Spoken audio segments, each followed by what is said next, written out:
Olá, querido amigo, querida amiga, nos encontramos mais uma vez para continuarmos aqui a nossa meditação na Palavra do Senhor.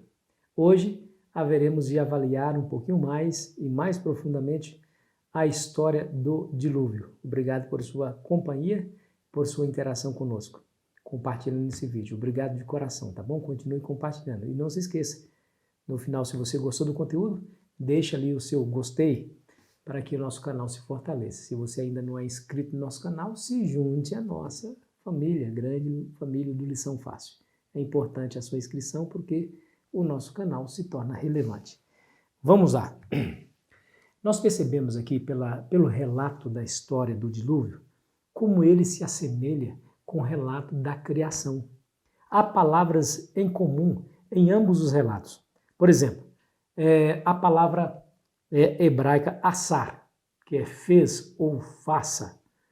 Essa palavra é tratada para com Noé em relação à sua obediência. No capítulo 6, versículo 22 de Gênesis diz assim: assim fez Noé, consoante tudo o que Deus lhe ordenara.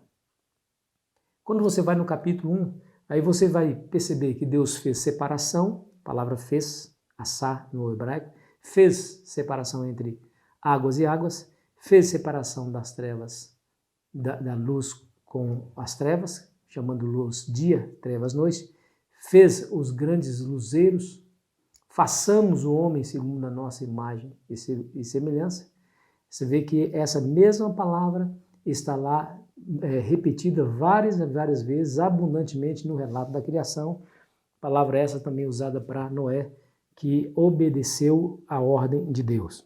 Mas não é só isso. Quando você lê o capítulo 7, você vai perceber aqui as palavras que aparecem lá no capítulo 1. Por exemplo, quando fala que Noé deveria levar 7 pares de animais para a arca e denomina macho e fêmea.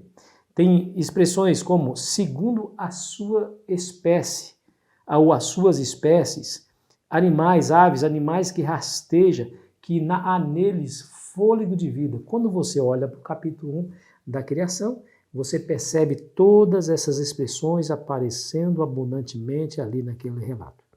Isso nos mostra, querido amigo, que ao trazer o dilúvio à terra, também Deus está trazendo uma nova oportunidade.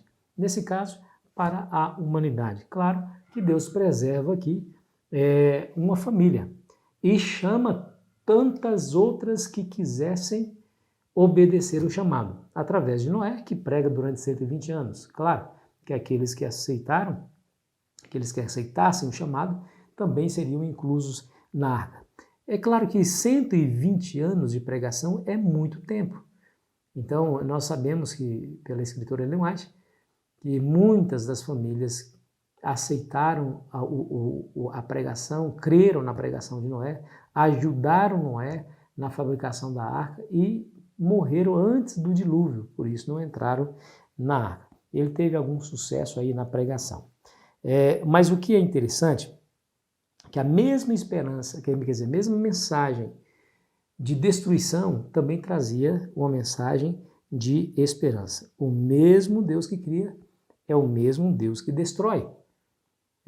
Eu vou ler para você Deuteronômio, capítulo 32, versículo 39, que diz assim, ó: vede agora que eu sou eu somente e mais nenhum Deus além de mim. Eu mato e eu faço viver. Eu firo e eu saro.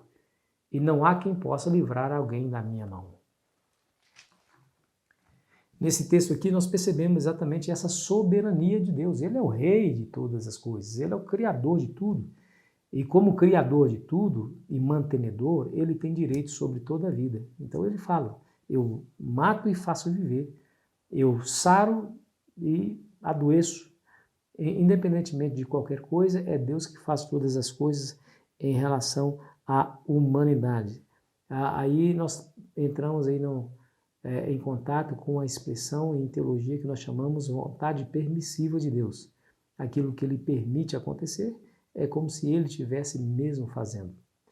Claro que ele não faz o mal, claro que ele não pratica maldade, mas ele permite que o mal siga o seu curso. Ele permite que os seus filhos também sofram nessa terra. Mas o intento de Deus, mesmo diante de uma situação dessa, sempre vai ter esperança. O Deus que destrói é o Deus que recria. Nós vemos isso na história aqui do dilúvio. Deus então tem que destruir esse mundo para recriá-lo novamente, a fim de que ele sirva aos seus propósitos. Veja como é fato essa ligação do dilúvio com a criação. Você se lembra como que era a terra? A Bíblia diz lá no capítulo 1, versículo 2, que a terra era sem forma e vazia e havia trevas sobre a face do abismo e o Espírito de Deus pairava sobre as águas. Aqui era um planeta que só tinha água, era sem forma e vazia, mas tinha água. O Espírito Santo pairava sobre as águas. Quando Deus começou a criar, no segundo dia, ele fez separação de águas, água embaixo e água acima no firmamento, ou seja, a atmosfera. Agora, quando Deus, através do dilúvio, destrói tudo aquilo que ele criou, ele faz o reajuntamento dessas águas novamente. Deixa eu ler para você o que está no capítulo 7 e o versículo 19 de Gênesis. Escute bem. Prevaleceram as águas excessivamente sobre a terra e cobriram todos os altos montes que haviam debaixo do céu. 15 côvados acima deles prevaleceram as águas, e os montes foram cobertos. A terra voltou ao seu estado original, porém, sobre aquelas águas turbulentas estava ali aquela pequena nau, aquele pequeno barco construído por Noé, projetado por Deus, que estava segurando firmemente e seguramente a família humana juntamente com os animais. Deus tinha que destruir esse mundo para refazê-lo novamente. Nos faz lembrar o que vai ser no final dos tempos, quando a Bíblia vai dizer em Apocalipse 21, versículo 1, escute bem as palavras. Vi novo céu e nova terra, pois o primeiro céu e a primeira terra passaram e o mar já não existe. Queridos, isso acontece na nossa vida cotidiana. Às vezes nós precisamos destruir totalmente alguma coisa para refazê-lo melhor, a fim de que isso que nós estamos refazendo nos sirva um propósito mais adequado. Eu me lembro quando eu era pastor lá na igreja de Varginha, os irmãos aí que estão me assistindo em Varginha, que Deus abençoe, saudade de vocês. Mas eu me lembro que nós tínhamos uma igreja simplesinha, e a igreja resolveu reformar essa igreja. Porém, quando nós fomos começar a obra, nós percebemos que teríamos que destruir quase tudo. Da igreja antiga, só restaram 3 paredes. As paredes da lateral e a parede do fundo. O restante foi tudo quebrado e foi refeito. Vai lá em Varginha e você vai ver uma igreja linda e extraordinária. Às vezes a gente tem que quebrar tudo para refazer tudo de novo. Deus teve que fazer isso para quê? Para que o mundo pudesse ser guiado pelos seus propósitos. E o mundo foi reconstruído.